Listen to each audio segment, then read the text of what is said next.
Hi, this is Dr. Max Fung, University of California, Davis in Sacramento, California. This week, our residents and rotators are covering fibrosing and sclerosing dermatitis. And looking at the assigned reading for our dermatology residents, it's chapter 13 of Elston and Feringer's dermatopathology textbook. It's actually entitled Alterations in Collagen and Elastin. So there's a handful of other topics that can be covered. So this session is going to be a supplement to my main lecture on fibrosing and sclerosing dermatitis, which can be followed at this link or by scanning this QR code. But the theme for the rest of this presentation will be on perforating disorders. And as you'll see towards the end of the presentation, the link to perforation is a bit far-fetched, but bear with me, there is at least some connection, although I'll let you guess what some of those might be. But rest assured, it's all relevant to dermatopathology training. So here's the first case, and I'm showing you higher magnification intentionally because I still think that one can suspect a single specific diagnosis from this image alone if you have seen one or more of these cases before. So experienced trainees, please pause and diagnose. And just in case you'd like a second panoramic view of this lesion, here it is. One of my predecessors in dermatopathology here at UC Davis was the late Dr. Phil Vogt, who was a master of teaching pearls, and he used to like to call this disorder Sugar's disease. And if any of you, like I know many of us, have made the drive from Sacramento to the San Francisco Bay Area, then I think you'll know what he means by that. Chondrodermatitis nodularis helicis, or CNH or CNHC, Chondrodermatitis nodularis helicis chronica, as the name indicates, typically occurs on the helix of the ear, although the second most common location would be the antihelix. CNH is attributable to a disorder of one or more connective tissues, primarily cartilage of the ear, and sometimes associated abnormalities of elastin in the form of solar elastosis. But CNH may be multifactorial. There's certainly a role for chronic pressure or irritation in addition to abnormalities of or reflected by the adjacent or overlying elastic tissue. But from a dermatopathologist perspective, what we typically see are shave biopsies that usually don't go deep enough to actually see the underlying cartilage. So it's not required to see the underlying cartilage to suspect it. In practical terms, really all we need is enough tissue to feel comfortable that we're not missing a squamous cell carcinoma or an actinic keratosis to a lesser extent. And so we see typically these shave biopsies. We see associated epidermal hyperplasia flanking a central ulcer with crust. The hyperplastic epidermis resembles that of acral skin or of prurigo nodularis.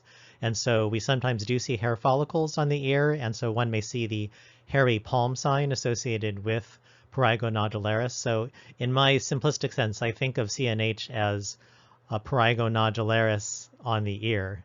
But other distinctive features include this very prominent fibrin at the junction or the base of the central ulcer. So we can see here quite a bit of fibrin at the junction. And so that's what I was showing you in the initial image that I think allows you to at least suspect the diagnosis of CNH. So just looking at the biopsy blind, at least one can suspect, is this biopsy from the ear?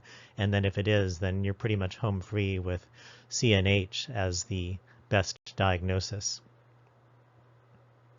And again, at closer view, very prominent junctional fibrin at the ulcer base, which at least anecdotally seems to be quite disproportionate to your run-of-the-mill excoriated prurigo nodule. Now, while CNH is probably by far the most common and certainly most commonly encountered disorder in this session encountered by dermatopathologists in routine practice, when one talks about perforating Dermpath or perforating disorders, one is typically referring to this group of acquired perforating dermatosis, which historically is comprised of a variety of rare disorders that can be lumped or split depending on your preference. I tend to lump them, at least from a histopathologic view. So acquired perforating dermatoses all involve transepidermal and often transepithelial, meaning transfollicular, elimination of mostly, if not exclusively, collagen fibers. And so under this heading would include Curley disease and perforating folliculitis. One point to note is that the term reactive perforating collagenosis is a different disorder. So even though the path looks the same as the acquired perforating dermatoses with transepidermal elimination of collagen, this is a rare, very rare, a genetically inherited disorder that is usually present in birth and often has a familial predilection. So that's just a side note. But the histopathology that I'll be showing you should be representative of all these disorders. And here we can see at scanning magnification a prominent crust with a lot of basophilic and eosinophilic cellular debris, associated epidermal hyperplasia, and a little bit of focal disruption of epidermis and or superficial follicular epithelium in the central portion. At higher magnification, one can appreciate very prominent parakeratosis in the stratum corneum, lots of neutrophilic crust, and in addition, we have these typically vertically oriented structures. And you kind of have to look around, but once you kind of key in on these, the more you look, the more you find. To me, they look like a bunch of daggers. And taking a slight step back, we can see that these structures, or daggers, are variably eosinophilic or basophilic. This one appears a little more eosinophilic, perhaps with some neutrophils on one end of it here. This other one is a little bit more pale but basophilic in color, and this would be the more characteristic appearance of collagen elimination on H&E, if anything. In contrast, elastic fibers, when they eliminate, they can be stained black on silver stains, but tend to look more of a bright red color on H&E.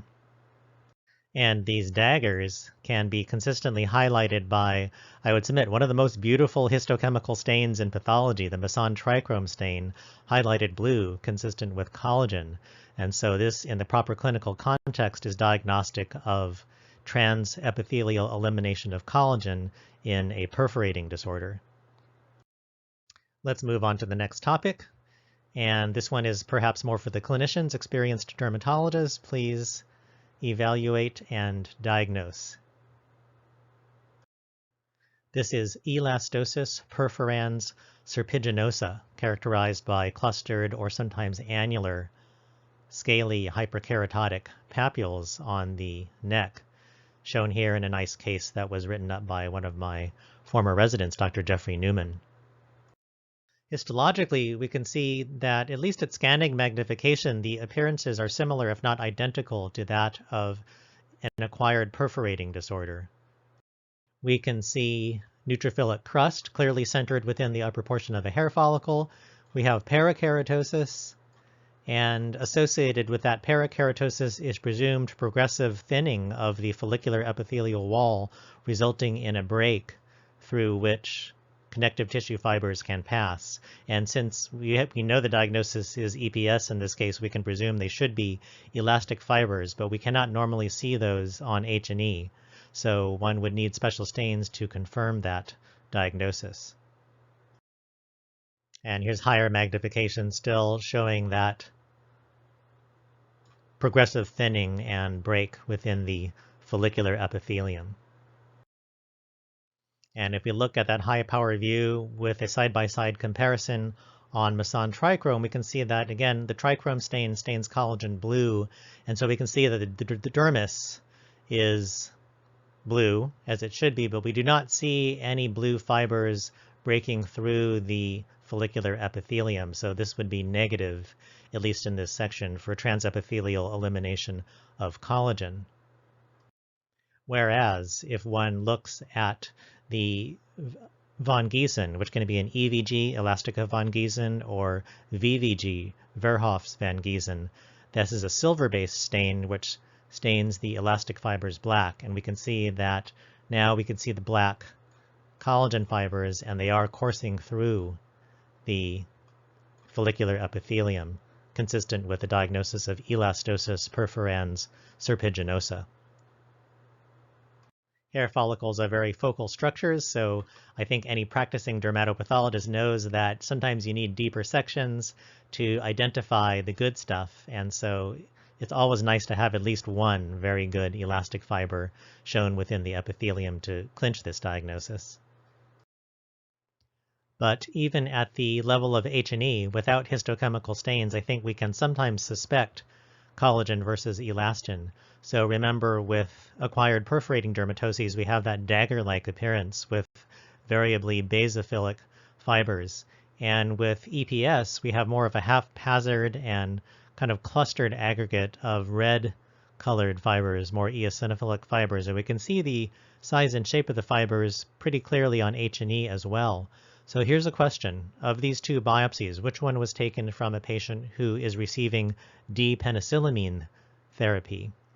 Experienced practitioners pause and diagnose. And the answer is to the left in a beautiful case contributed by one of my former attendings, Dr. Tim McCalmont, who inspired me to go into dermatopathology, now emeritus professor at UC San Francisco, depicting D-penicillamine-associated elastosis perforans serpiginosa. And these two images are not exactly to equal scale, but with penicillamine-associated EPS, one sees thickened elastic fibers, and most distinctively, they have these little nubs or thorns. So the phrase or the comparison with the bramble bush, these prickly shrubs, is often used. And one can see, I think the best one is being highlighted right there, but there's little nubs along the edges of these distorted elastic fibers at various junctures. And so, Tim, if you're out there, if you ever get to see this, I hope you'll be gratified to know that I'm still making use of teaching material that you provided, this one from back in 2003. At this juncture, the link to perforating Dermpath does admittedly get a bit more tenuous, but rest assured, it is there, and parenthetically, I challenge you to find it.